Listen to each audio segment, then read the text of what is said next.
My name is Pieter Goggins. I'm the founder of Pisces Atlantic and the director of commercialization at the University of Connecticut's Daigle Labs, where I focus on taking new technologies and introducing them into the market. You are studying at the Long Game Project. The bulk of my job is to identify promising research in emerging technologies and translate that work into business solutions.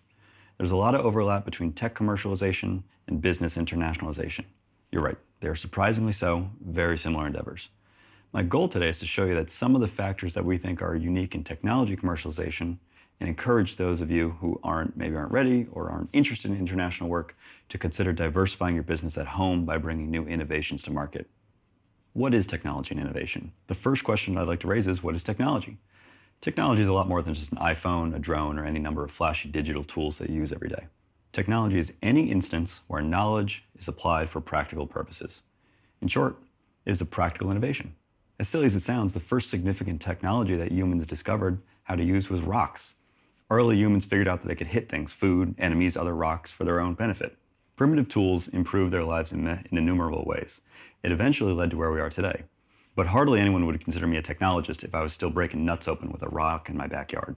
My point in this is an example that technology isn't always flashy, and it doesn't always come about as a result of really intensive research. Sometimes it does, and it has to. But like I said, technology is any application of knowledge applied for practical purposes. Oftentimes, it's stumbled upon as a result of everyday insights and then refined into a marketable product from there. Not all technology comes out of a well-funded lab filled with white-coat researchers. My second question is this: what is the root of entrepreneurial innovation? Innovation with regards to entrepreneurship usually occurs during one of the following undergoes some form of change: institutions, geography or climate, and available knowledge. Obviously, one of those three factors, the change in available knowledge, is just a fancy way of saying technology.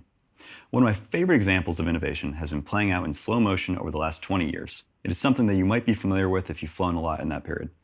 Airlines, especially in the US, used to operate on something called a hub and spoke model, meaning that if you were in a small regional city and you wanted to go somewhere else, you'd book a multi-leg flight to use one of the airline's main bases in a central city.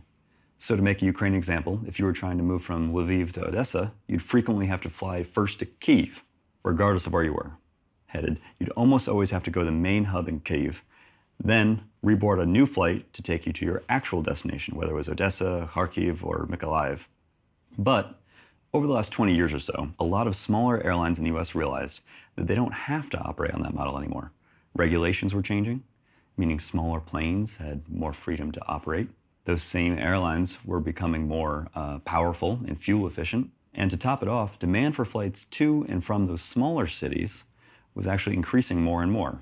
They started flying directly from small city to small city, ignoring the old model where central hubs like Denver, Atlanta, or in this case at Kyiv, were the nucleus of the operations. The new model was way more efficient, and the early adopters in the US seized huge portions of the market share because they were far more competitive.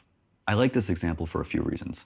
Firstly, it demonstrates a scenario where not just one, but all three of the three criteria for innovation were occurring: changes in available technology, changes in the institutions regulating airline travel, and changes in the actual geography. And secondly, none of the airlines who benefited from this innovation actually developed any of the technology that enabled it. It was all Boeing. The key highlights here are that by paying attention to shifts in the landscape around you, you can provide huge opportunity for innovation. And that innovation can occur using technology that you did develop yourself or you just figured out how to use better than anyone else. Developing your innovations. My goal here today is to help provide you guidance on how to bring new technology and innovations to the market, and to do so in a way that is both responsible and sustainable for you and your business, because it is certainly a process often as difficult as starting a new business entirely. Important to keep in mind is that are you looking for not just physical or digital tools, but also processes and organizational strategies, because these are certainly represent a large portion, if not the bulk, of all innovations. Start trying to recognize applied technology in that fashion, and it may become easier to recognize your own innovations, however small, as something worth trying to commercialize or act upon. Before you attempt anything else, you should try to document how valuable your innovation is any given use. How much time, energy, or how much money does it save a potential customer? How much extra value is created by this technology or its application? What is that worth? This will obviously be important later as you try to determine how to price your products or your services, but as a first step is an important justification for starting in the first place. Justification that you're onto something useful, not just for yourself, but for anyone you present this idea to. Another thing that I strongly recommend, and I've seen this topic addressed in previous episodes of The Long Game, so I won't carry the point too far, but interacting with your target audience should be the first thing that you do once you've decided on a new technology that you think the market wants. Key word here, you think. Conducting some basic customer discovery, as prior lecturers have described, will help you to avoid making incorrect assumptions about demand or price points and other things that could drastically change the value of your investment in this new product. The ability to obtain unbiased, honest feedback from customers about whether they would be willing to part with their hard-earned money to buy your technology is a key stepping stone in the process between ideating and executing. Ideally, you'll go back and forth between customer discovery and ideating as you refine your ideas based on feedback and evidence. Again, I know that there are plenty of resources in this program that have already covered this, so all I'll say on the matter is that I strongly endorse this one as one of your starting steps, particularly in technology commercialization. Okay, you have an idea, you're convinced that it might have some merits, now you need to define the scope of the work. Oftentimes, bringing a new product or service to market is just as difficult as starting a new business altogether. And as those of you who have started businesses already, you can attest things quickly out of hand if you're not careful. One thing that I see fairly often when I'm helping founders commercialize their research is that they expand the scope of their plans way too much to start. For example, I work with a company that has developed an innovative way of refurbishing aircraft windshields. At first, they hoped that their technology could be used across the airline industry, servicing the many common models such as 737s and A380s right off the bat. The problem with this was that both the heavy competition and the need to immediately service various types and sizes of aircraft windshields. Instead of that, this company has avoided the trap of overextending themselves and is focused on a few niche customers, restoring the windshields of uncommon aircraft models for whom new parts are not an option. If you remember what I said in my last lecture, being able to focus on a small, underserved segment of the market at first is the key to being disruptive. It allows you to specialize and really serve a niche customer segment and then gain the traction needed to bring your technology to the mainstream market. A significant part of this is the effectuation process, wherein you focus on the resources at your disposal and figure out how to leverage those resources to attain the goals that you've outlined for yourselves. This is an ongoing process, and many of you have seen it described elsewhere as who you are, what you know, and who you know. In short, you're just trying to make sense of what a realistic outcome you can generate is, given the means that you and your collaborators currently have at your disposal, and generate realistic ideas on how to move forward from there. You could see this in the example that I talked about earlier. Through the effectuation process, that aerospace company that I mentioned was able to determine that they simply didn't have the resources, money, manpower, manufacturing, to compete in the broader aerospace market at that time. They had to set more realistic options of serving small, niche customers with the expectation that in the future, the calculus will change, and they'll be able to expand their vision with the new resources they've accrued. I find the effectuation process to be something that's really helpful for determining what is a reasonable series of goals when you're launching a new project in order to avoid scope creep and overextending yourself. Laying the groundwork. And now, about the 4 types of capital: physical, financial, human, and social. In my mind, physical and financial capital are interconnected and both largely derive from social. It is through your networks of social connections that you're afforded the opportunity to pitch your ideas, receive funding, and translate that into physical assets that you use for production. This is grossly oversimplified, but I wanted to highlight how important I view social capital in the development of other, more concrete assets. In fact, one of my favorite sayings is, it's not what you know, it's who you know. Regardless, I don't want to focus too much on physical and financial assets because there are a plethora of resources to help you obtain those capital types. At Daigle Labs, what we focus on is growing the often overlooked social and human capital factors. From my last lecture, you might remember how much I stressed the importance of social capital in a new foreign marketplace. Launching a new technology can sometimes be like a foreign market in the sense that it's a brand new world that you haven't worked with in that market sector before. It's a brand new world in which you don't know many people and are unfamiliar with the rules of the game and can stand to benefit from a more experienced partner. Leveraging your social capital here is, from my experience, quite helpful in allowing you to save time, energy, and money on common mistakes that a more experienced partner in that space just might be able to help you avoid. Here, just like you would when entering a foreign market, step back and think to yourself, who do I know who could be helpful here? especially so if you're looking to raise capital and fund this expansion, it's extremely important to be able to present a board of advisors. Individuals that aren't necessarily your partners in the venture, but whom you can rely on for advice, guidance, and connections when needed. These people, formally or informally, represent the networks that you can rely on to give you an extra boost forward during the difficult process of taking an idea and turning it into a revenue stream. Human capital is another thing that is better off addressed during the groundwork stage, rather than on the fly when you're actually in the process of commercializing. The demands of launching a new product or service this way will likely tax the limited time and energy that you have in your days, making it harder to maintain current projects and devote the best of your intellect towards the hardest problems that come along with running a business. To this end, I recommend investing some time and energy ahead of time in organizing the manpower at your disposal. Make sure that you have at least one or two people that you trust and who you can delegate important tasks to and empower them to make decisions in your stead if possible. By formally elevating certain employees or partners to becoming key figures in the management of your business, you're working to mitigate your future workload before it gets out of control. It is always easier to be proactive in this regard.